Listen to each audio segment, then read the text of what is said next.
My name is Sally Jackson.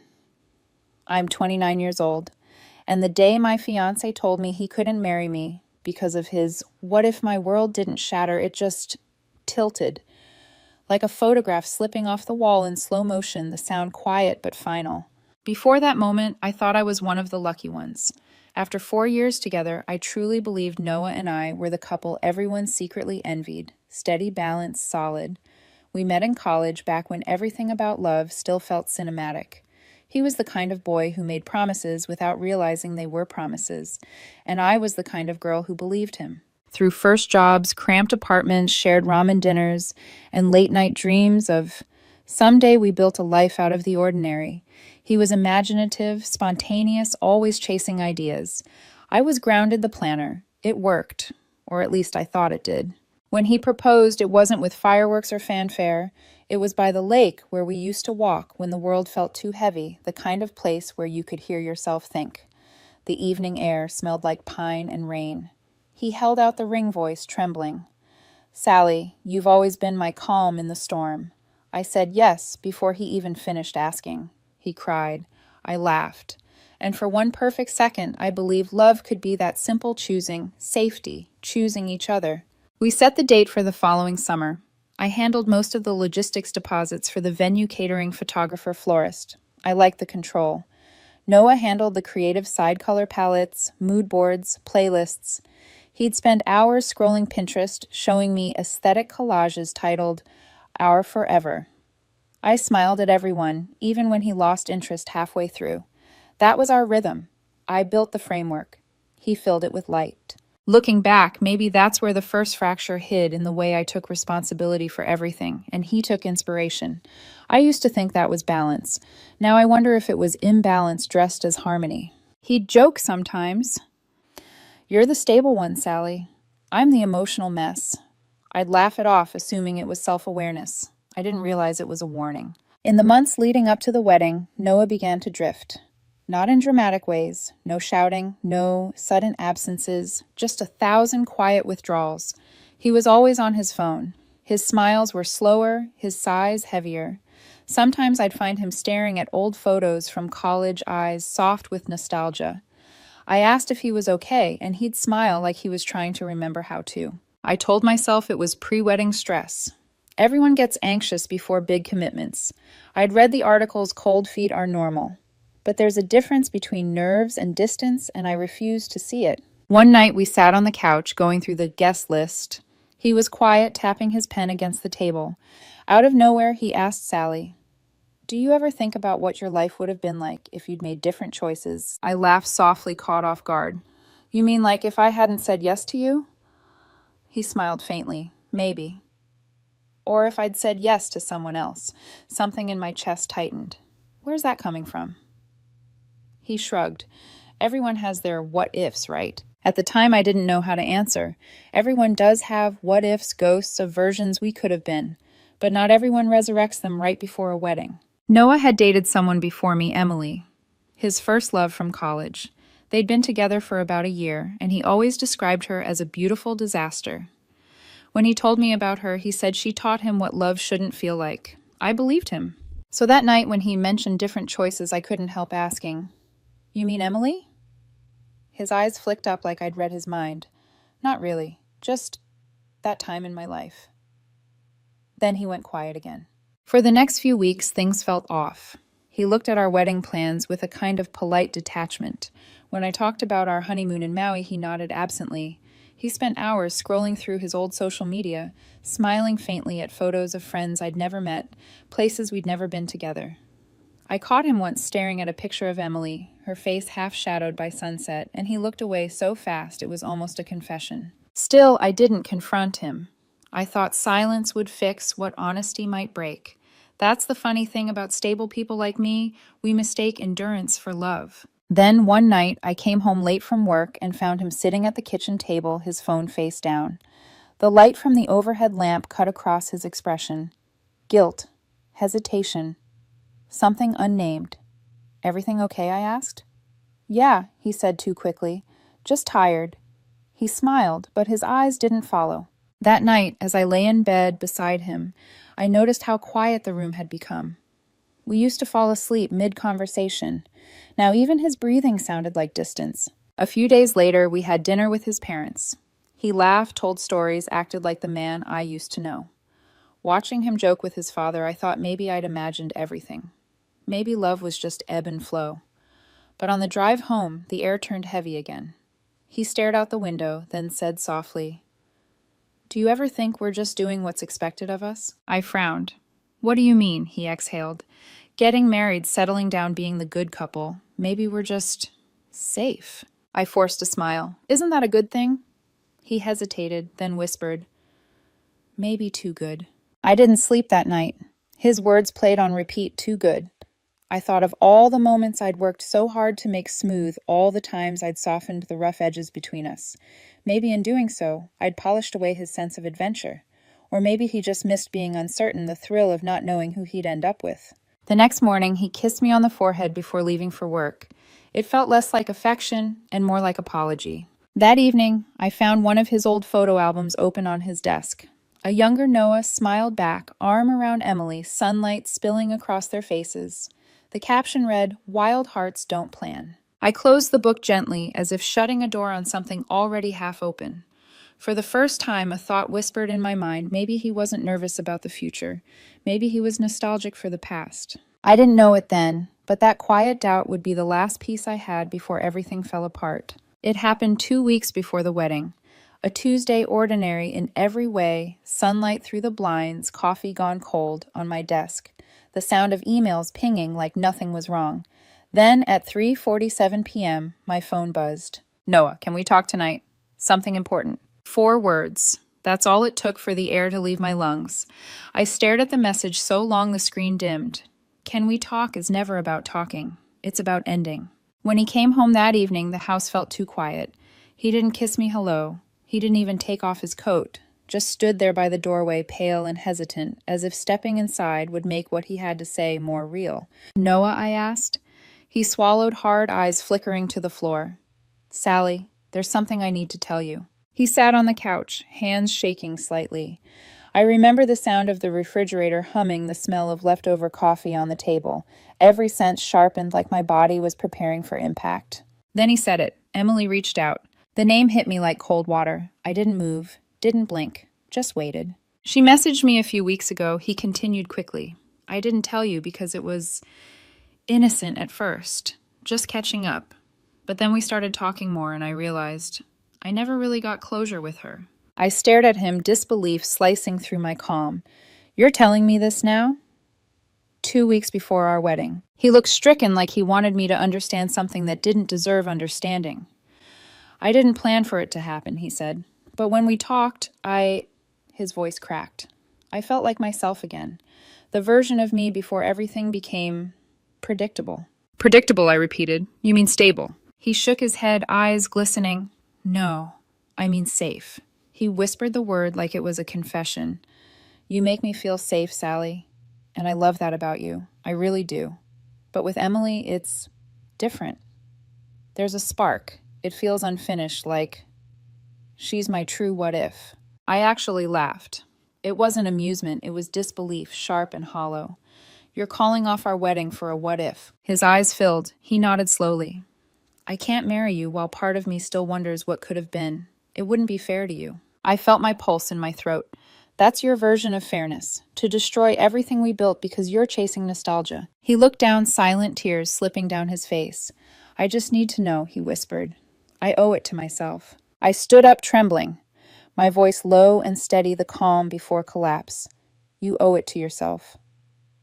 "What about me, Noah, the woman who built a life around you, the deposits, the plans, the promises, all, because you swore I was your forever?" "I know," he choked out. "I hate that I'm hurting you, but I can't go through with this. Not like this." I stared at him. This man I'd loved for 4 years, and realized I didn't recognize him anymore. "You're not hurting because you're torn," I said quietly. "You're hurting because you've already decided." He flinched like I'd struck him.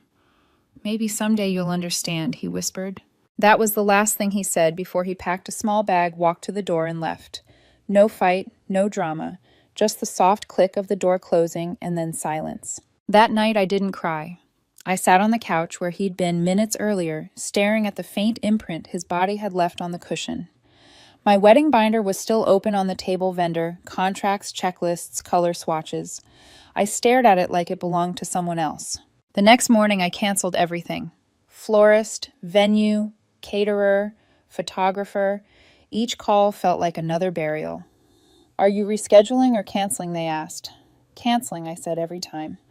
Half of them offered sympathy. The others reminded me that deposits were non-refundable.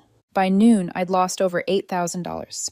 By evening, I'd lost the man I thought I was marrying. I sat at the kitchen table, surrounded by receipts and silence. The air smelled faintly of lavender from the candles we'd bought for the ceremony.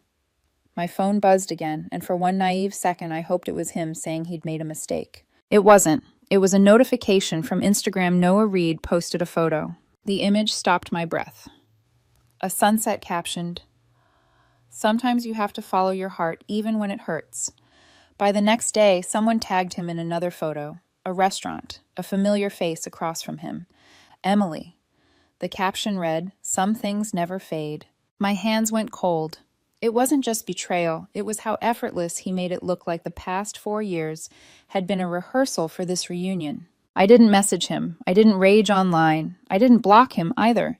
I just watched the picture fade from my screen, then turned my phone face down and sat in the dark. His sister texted a few days later. "He's confused right now. Please don't hate him." I wrote back, "I don't. I just don't recognize him." That weekend, my parents drove in. My mom cried as we boxed up wedding favors. My dad didn't say much, but when he did, it was sharp. What a damn waste. I kept my composure. My heart didn't feel broken. It felt hollowed out, like someone had quietly scooped the life out of it and left the shell standing. When we finished packing, my dad put a hand on my shoulder. "Don't do anything rash. Time will make him regret it." I nodded, though. Inside, I wasn't thinking about regret. I was thinking about consequence. Noah wanted his what if fine. He could have it, but he would pay for what he left behind.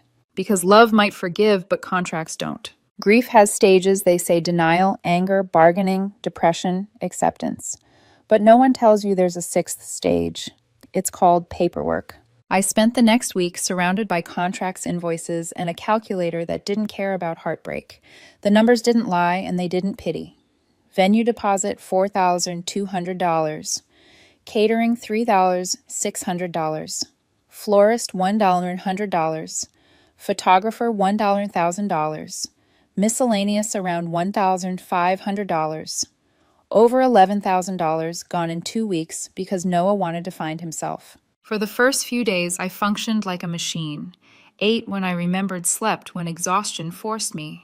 My emotions were locked somewhere deep beneath the surface, unreachable. It wasn't peace. It was numb survival. Everywhere I looked, there were ghosts of what almost was. The half-assembled wedding favors in the guest room, the Tux rental reminder in my inbox, the RSVP cards sitting unopened on the counter. Each one felt like evidence of my own foolishness. But one evening, something shifted. I opened my laptop to cancel the last remaining vendor, the venue. That's when I noticed everything was booked under my name. My signature, my card, my email, my responsibility. And suddenly my numbness cracked open just enough to let logic in. The next morning, I called Marissa Cheng, my college friend, who now worked as a lawyer. We hadn't talked in months, but when she picked up and heard my voice, she didn't waste time with small talk. "Sally," she said softly, "tell me everything." I did. Every ugly, humiliating detail. The message, the confession, the canceled wedding, the money. She didn't interrupt once. When I finished, there was a long pause. Then, "You're not going to like my answer emotionally, but legally, you have options." I blinked. Options. He broke what's called an implied contract, she explained. A wedding, once both parties commit financially, becomes a shared obligation. He backed out unilaterally. That means you can pursue reimbursement for his half. I let that sink in. "You mean I can sue him?" "Technically, yes, but I'd recommend mediation first. It's cleaner, less dramatic." For the first time in weeks, I laughed a dry, humorless sound. "Marissa, everything about this is already dramatic." She chuckled softly. "Then think of this as the one calm part. You're not doing this for revenge. You're doing this because accountability matters." Her words settled in my chest like something solid, something sane. For months, I'd been the stable one, the safe one, the one who never made chaos. Maybe it was time to redefine what strength looked like. That night, I sat at my desk and wrote Noah an email. No rage, no pleading, just precision. Subject: wedding deposits, body. Noah, following your decision to call off the wedding, I've canceled all pending contracts. Total deposits paid $11, $375. As we both agreed to these costs, I'll be pursuing reimbursement for your share, $5, $687.50. Marissa Cheng will contact you with mediation details tomorrow. I hope this resolves things cleanly, Sally. No emojis, no take care, just math. I hit send. It felt like exhaling. The next afternoon, my phone rang. His name lit up the screen. For a second, I almost didn't answer. Then I remembered he owed me more than silence. I picked up. Noah, what the hell is this? His voice was sharp, unfamiliar.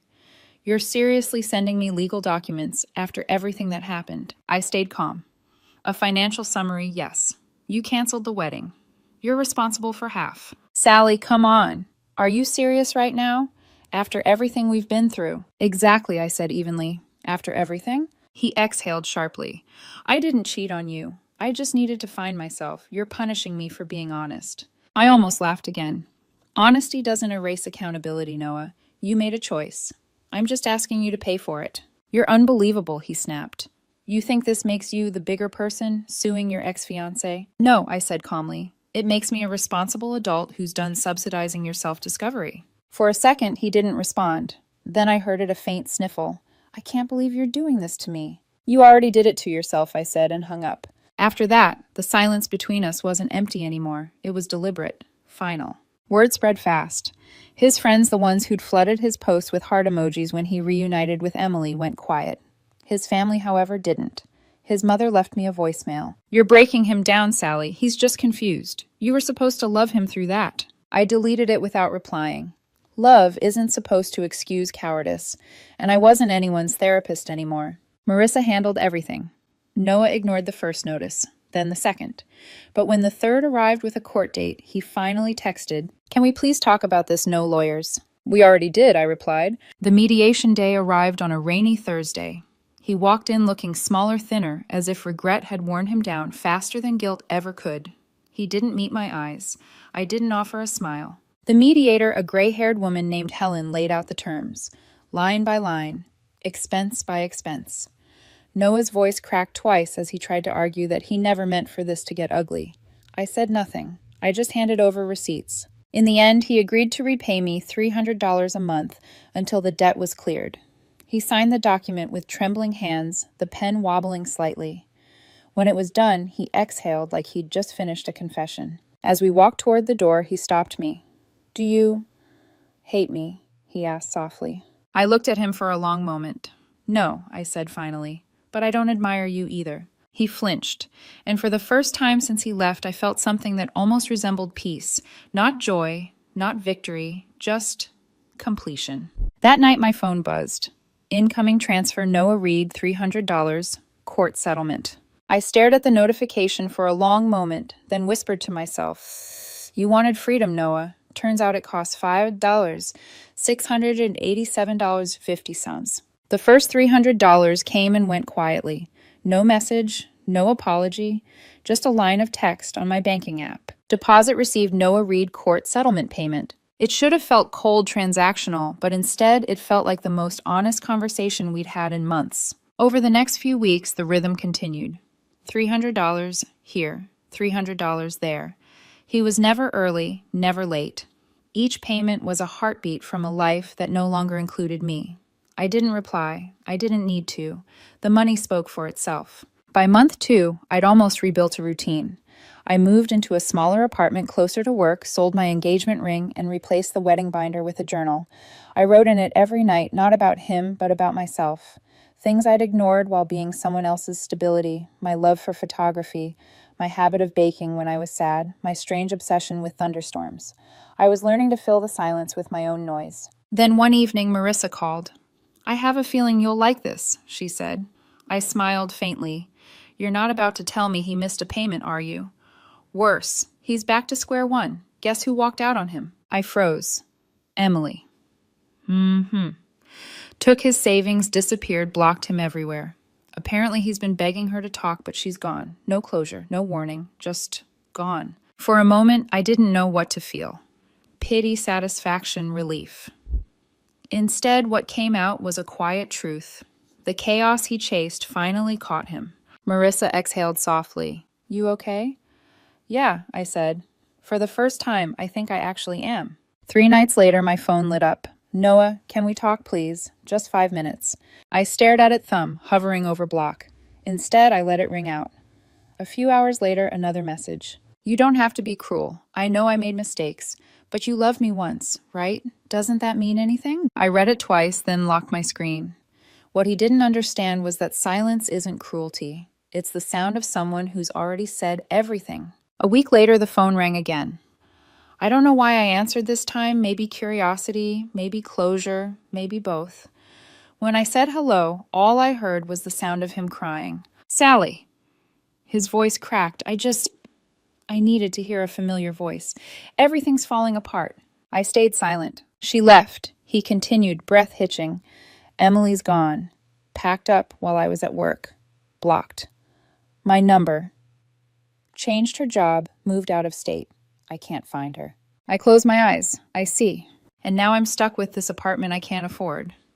My parents said they can't keep bailing me out, and he stopped mid-sentence, choking back another sob. I feel like I ruined everything, Sally. I really do. I waited for the guilt to come, but it didn't. Just a calm sort of detachment. You did ruin everything, I said quietly, and you keep pretending you didn't choose to. He let out a short, broken laugh. You don't have to be so cold. Cold is what's left when warmth gets burned out, I replied. You didn't cry for me when you left. Why are you crying now? He fell silent for a long moment. Then a whisper. I thought I was doing the right thing. You weren't, I said simply. You were chasing a fantasy, and when reality showed up, you had no one left to blame. He sniffed, trying to steady his breathing. I miss you. I sighed. No, Noah. You miss the stability, the safety net, the woman who paid your deposits and absorbed your chaos. You don't miss me. That's not true. It is, I interrupted softly. And that's exactly why this conversation ends here. And I hung up. He called again 3 times that week. I didn't answer. Then came the texts, long, rambling paragraphs filled with regret. I made a mistake. I don't know who I am anymore. You were the only real thing I ever had. Please, Sally, I just want to talk. Every message was a rewrite of the same apology he never said when it mattered. I read them all once, then deleted the thread. 2 months later, the payments were still coming steady as clockwork. And that was the irony. The man who couldn't commit to marriage had become perfectly punctual about paying for it. Sometimes I'd catch myself thinking about him, but never in the way I used to. Not with longing, with distance, like remembering a dream that stopped making sense once I woke up. One night I was journaling when my phone buzzed again, another transfer notification. Noah Reed has sent you $300, court settlement. But this time he'd added a note, for closure. I stared at it for a long time, then smiled, small, almost pitying. Closure wasn't something you sent. It was something you earned. And he was still learning that the hard way. I closed my journal, exhaled slowly, and whispered into the quiet. You wanted freedom, Noah. You just didn't expect the invoice. By the 5th payment, I had stopped checking the notifications. They'd become background noise like the low hum of a refrigerator or the ticking of a clock. Proof that life moved forward even when you didn't notice. Then, one Saturday morning, my phone buzzed, not with money this time, but with words I hadn't seen in months. Noah. Please. I'm not asking for another chance. I just need to see you. 5 minutes, that's all. I almost ignored it, like I had every other attempt. But something about that message, the defeated tone, the quiet punctuation, made me pause. It didn't sound manipulative this time. It sounded empty. Curiosity is a dangerous kindness. So I agreed to meet him. We chose a neutral place, a quiet cafe near the park, where we used to sit on lazy Sundays. The barista still remembered our old order, 1 black coffee, 1 vanilla latte with extra foam. He handed them to me without asking who the second drink was for. I guess I still looked like the kind of woman who bought coffee for someone else. When Noah walked in, I barely recognized him. His hair was unkempt, his shirt wrinkled. He looked thinner, but not in a way that came from effort, more like exhaustion. The spark he once chased so desperately had burned itself out. He gave me a small, uncertain smile. Hey, I replied. He hesitated, then sat down across from me. The silence that followed wasn't awkward. It was heavy, the kind that carries everything you'll never say out loud. He cleared his throat first. You look good. Thanks. I took a slow sip of coffee. You don't. That almost made him laugh. Almost. I deserve that, he said softly. Probably, I replied. So, what's this about? He looked down, fidgeting with the cup sleeve. I just needed to apologize. Properly this time. No excuses, no defenses. I waited, letting the air stretch between us. I thought Emily was my unfinished story, he continued, voice cracking. But she was just an echo. I was chasing the feeling of being 20 again, of being reckless and exciting. But when the novelty wore off, I realized she never really saw me. Not like you did. I let the words settle. They didn't sting anymore. They just sounded tired. He looked up, eyes wet. You were right, you know. I wasn't looking for love. I was looking for chaos. I nodded. And you found it. He gave a weak laugh. Yeah. Turns out chaos doesn't hold your hand when you're falling apart. For the first time, I almost felt sorry for him. Almost. I'm not here to ask for anything, he said quickly. I just needed you to know. I regret it. Every bit of it. I studied him for a moment, the trembling hands, the dark circles, the way his voice kept breaking. He wasn't performing this time. He was simply broken. I believe you, I said quietly.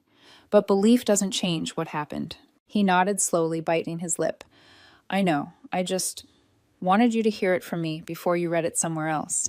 Read what? He hesitated. I'm leaving. Moving out of town. Selling the apartment, quitting my job. Starting over. I tilted my head. And you wanted my blessing? He smiled weakly. No, just closure. I leaned back in my chair. Closure isn't something you ask for, Noah. It's something you earn. And you're earning it $300 at a time. That made him laugh for real this time. A tired, bitter sound. You haven't changed. I have, I said softly. You just don't recognize the woman who finally stopped making excuses for you. He looked down, then whispered, I hope you find someone who actually deserves you. I met his gaze. I did. His brow furrowed slightly. Who? Me, I said. He froze, eyes wide for a moment, then gave a faint, sad smile. Good. You always did deserve better than me. He stood up, hesitated like he wanted to say more, then walked away. I didn't call after him. I just sat there watching him leave the same way he did that night months ago, quietly without drama. Except this time I didn't feel hollow. I felt free. That evening I walked home through the park. The same lake where he'd proposed shimmered under the fading sunset. I sat on a bench and let the breeze tangle through my hair. The pain that once sat heavy in my chest had turned into something lighter, acceptance, maybe even gratitude. My phone buzzed again. Another payment. Noah Reed has sent you $300. Court settlement. July 5th. For a moment I just looked at it and smiled. It wasn't about the money anymore. It was about what it represented. Consistency, responsibility, consequence. He was still paying for his what if, and I was finally living my what's next. I took one last look at the lake, whispered to the wind, "Thank you for leaving," and walked away. 6 months later, I almost forgot what his voice sounded like. Not because I tried to, but because eventually you stop remembering what doesn't echo anymore. Life had found its quiet rhythm again. Mornings began with sunlight through my kitchen window and the smell of fresh coffee instead of anxiety. The silence in my apartment no longer felt hollow. It felt earned. I started taking weekend photography gigs, something I'd put off for years, because Noah used to call it a hobby, not a career. Now my photos were featured in a small local exhibit. People stopped to look at them, at the colors, the framing, the way light broke across water. And for the first time, I didn't shrink when they said, "You have a gift." I smiled and said thank you like someone who finally believed it. Then one random Tuesday afternoon, fate decided to test my progress. I was standing in line at a downtown cafe when I heard it. Sally, that voice. Low, hesitant, too familiar. I turned. Noah stood there holding a coffee cup like it might save him from drowning. His hair was shorter, neater. He looked better. But his eyes, those same eyes that once convinced me love was forever, had changed. Dimmer somehow. Older. "Hey," he said with a tentative smile. "Hey." There was an awkward pause before he gestured to the seat beside me. "Mind if I sit?" I hesitated, then nodded. "Sure." He sat careful, like he was afraid of breaking something invisible between us. "How have you been?" he asked softly. "Good," I said. "Work's been solid. I moved closer to the studio. Bought a new car last month." "That's great," he said, and I could hear the sincerity in it. "I'm glad things are going well for you." I nodded. "You." He smiled faintly. The kind of smile people wear when they're pretending they've found peace. I'm figuring things out. Still paying you back. I met his gaze, I noticed. He looked down at his cup voice quiet. I know you probably hate hearing from me, but I really am sorry. For everything. I studied him, not the boy I loved, not the man who left just the person sitting across from me, learning humility one apology at a time. I believe you, I said finally, but that doesn't change anything. He nodded slowly, his lips trembling just a little. Do you ever think we could? No, I said gently before he could finish. Some things don't get to be redone.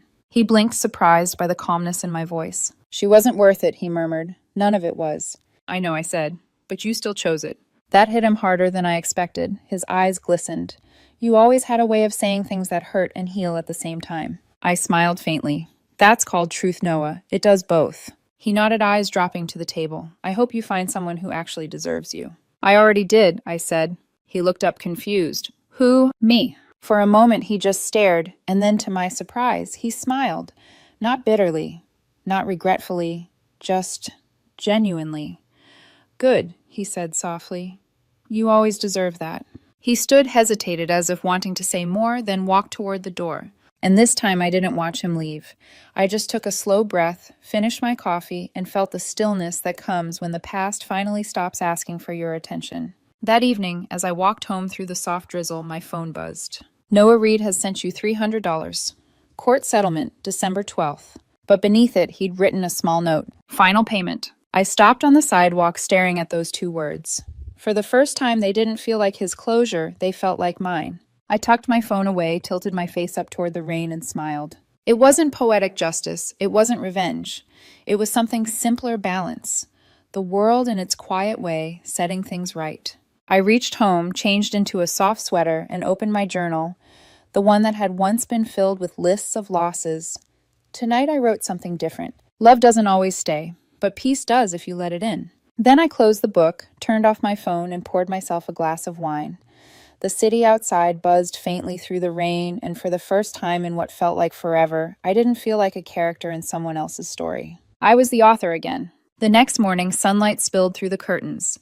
I brewed my coffee, opened my laptop, and smiled when I saw a message from my photography mentor. We'd love for you to exhibit in Paris next spring. Congratulations, Sally. I exhaled a laugh, soft, disbelieving, full of joy I hadn't felt in years. Across the room, my phone lit up one last time with the final deposit confirmation. $300. Final payment. I whispered to myself, he's finally done paying for his what if. Then smiling wider, and I'm finally living my what's next.